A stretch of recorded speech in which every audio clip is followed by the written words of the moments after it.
Oh yeah, another update. LandCon is down into losers. Searing Arrow has qualified for top 8. I might go not like this.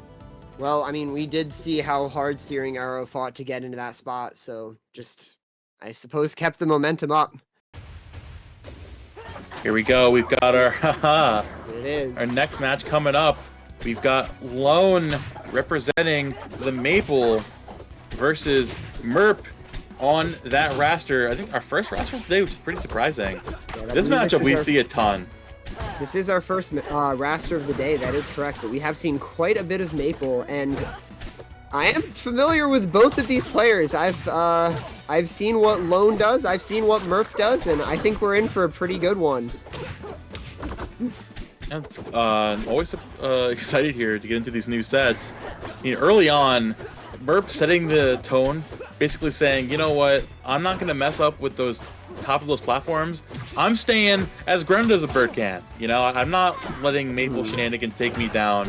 And by all means, I want to find some good grabs early on. On the other side, though, Lone is recognizing, you know what, I got Lily on the platform. You want to chase me down there by it, then that's fine. Yeah, wins the 50-50 there and right back into this. And an up B reversal out of shield is going to give Merp all the stage control, but Lone answering back quickly and a double down strong to seal that stock. Okay. Well, it looks like Merp's going to have to get that momentum right back, and does so with a nice little side B to grab, and yeah, a little bit of extra damage on, but we are back to neutral. It's going to be a bit of an uphill battle for the time being. There's coming out. See if you can find a good version off stage. Getting really goofy there off stage with the side special, right? As Lone likes to do, yeah. Lone making some good space off stage against Wrastor, which is a big thing. Wrastor saying, hey buddy, I still got that down strong. By all means, you want to go off stage, and I am the bird to meet you there. Very true. Personally, he prefers the air. See, I saw it, and I actually purposely did not say it. So yeah. I'm glad you did. I haven't said that one in a while, so... You know what? Fair enough.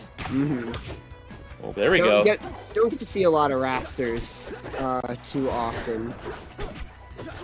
Okay, Merp going in here, setting up this slipstream, using that speed. And crazy, honestly, like, Lone playing so much of this game under the ledge, which is such a scary proposition against Wrastor, in the type of reversals this character has with up tilt, with the down strong off stage, even with like normal down air off stage. It's like there's so much Wrastor can reversal you with like absolutely nothing, you know? You gotta be careful. So if you play this game on stage and catches Wrastor getting over aggressive, you can find stuff like that. Heel spike, that could have been a lot. But yeah, we're gonna go right back to neutral actually, but that is quite a lot of percent out of that little string. Double down tilt to forward strong, big stage control, big damage. Still has some jumps, not quite expended of options, so... Okay, yeah, I got the second one. They had me in the first half, not gonna lie. But yeah, we're down to last stock, the volcano's erupting, and here we go. Oh. Now we have, again, dropping back down there with that back air.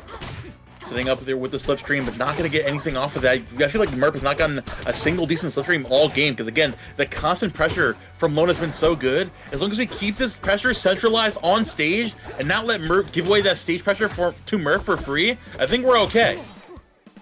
Okay, that up air angle, that DI gave Lone quite a bit of time to sort of reset and think about what was going to come next. But we're going to have to go through another round of neutral here.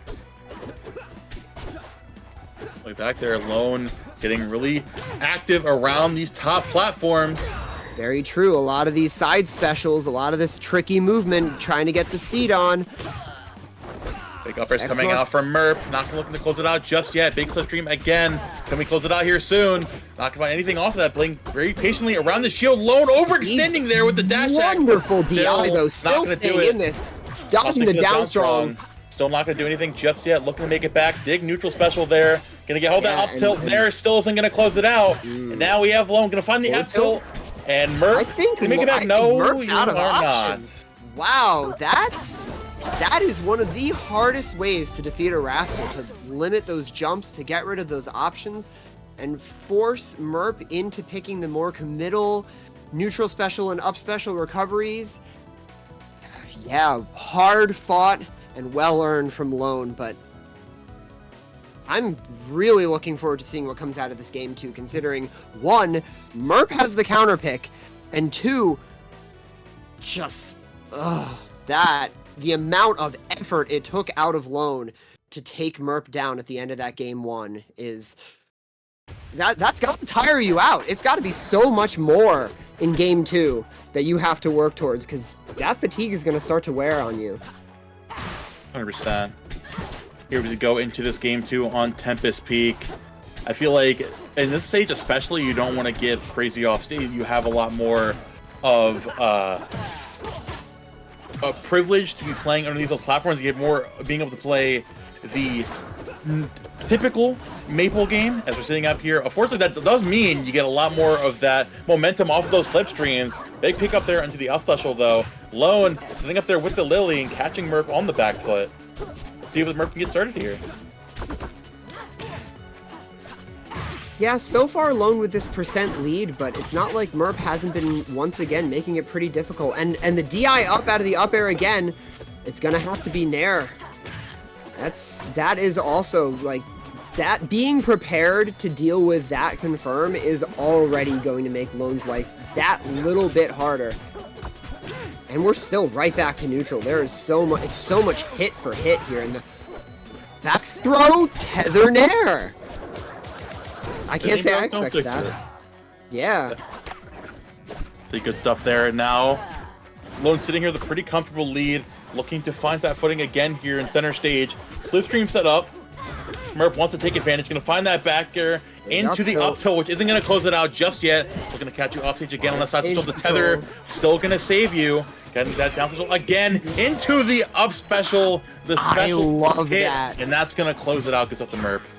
I love that preparedness.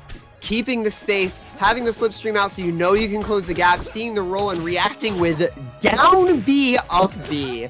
That was really entertaining, honestly. But yeah, we're right back to neutral, right back onto the second stock, and it is still anyone's game. No one really running away with it, and yeah, long way to go here. Sitting up here, slipstream coming out once more, but Lone not too worried about that one. Get another dash attack out of the corner. It's crazy there with that special setup. Be careful. Recovery, snapping that ledge at the perfect moment.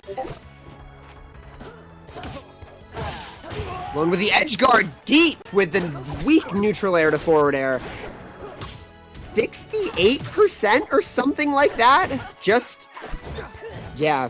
The more of these offstage punishers I see from Maypul, the better this character seems. Like, so many new ways to take the stock every single week.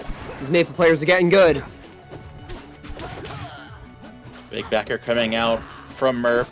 Goes down there for that down sprong once more, and Merp definitely is tired of Lone getting all this momentum, jumping from ledge. Fortunately going for those low recoveries, but Lone adapting over the high. Fourth throw coming out, Sales hasn't set up with the tether. The get up gonna get called out there. Big guster from the corner into the up strong, and Merp is gonna take that, bring this to last stock of game number 2.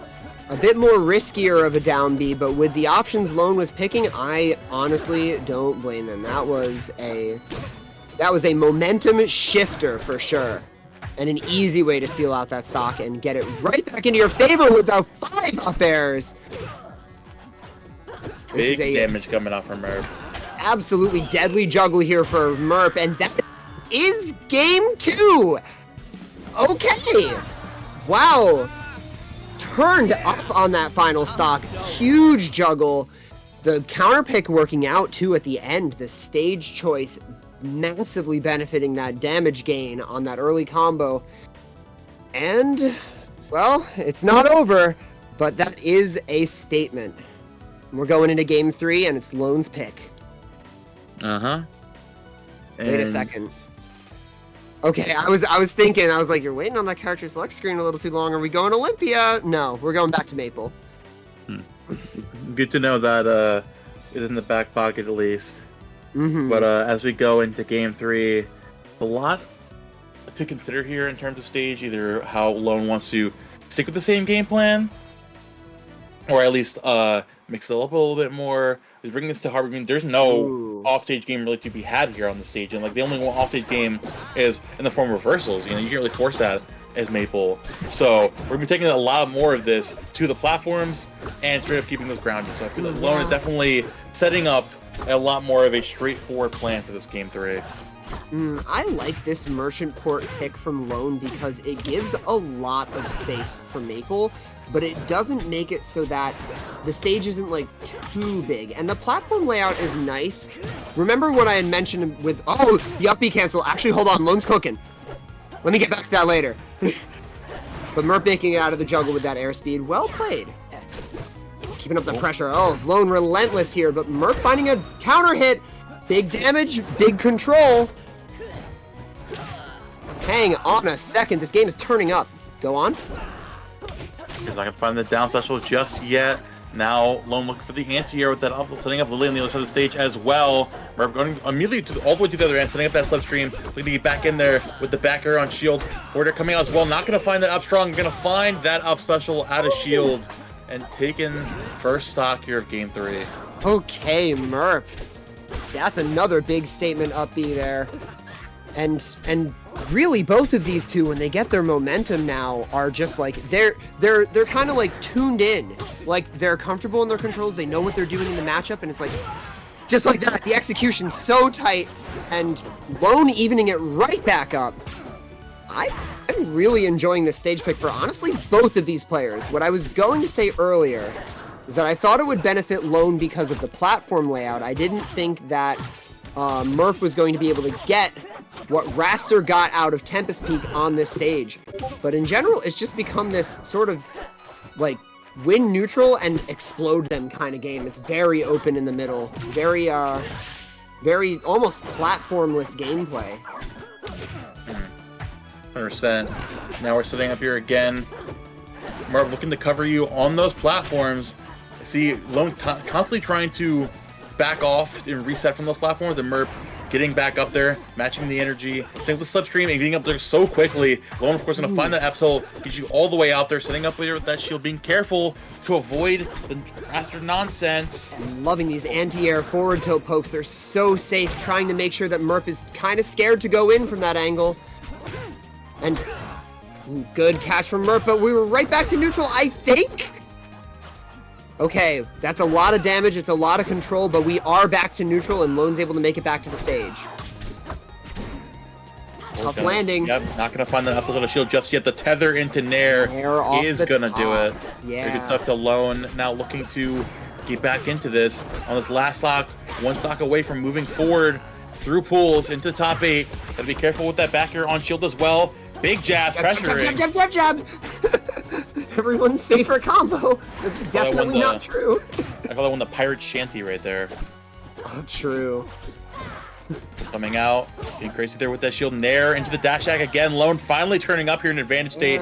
Merp needs the stock right now if you want to get back in this game. The back throw and the strong might, but just barely missing. Ooh. As close as it could be. I mean, I suppose you're thinking DI mix up there, right? Ooh. Mistimes the parry. But still, not too tricky of a situation here. 150 on Lone can make this difficult to take the stock. Wrastor really does like to take the stocks from lower percent conversions, but that doesn't mean it's weak Nair. Ew. That's a new one. I knew it was a thing, but I hadn't really seen it in action. But yeah, I don't know. I'm worried it's a little too late. Yeah, that might seal it. Tether, Nair, yeah, off the top. Wow. Lone had the extra credit. Just needed the one more interaction, and that's a ticket to top 8, but not to discount Merp. What a showing from this Wrastor.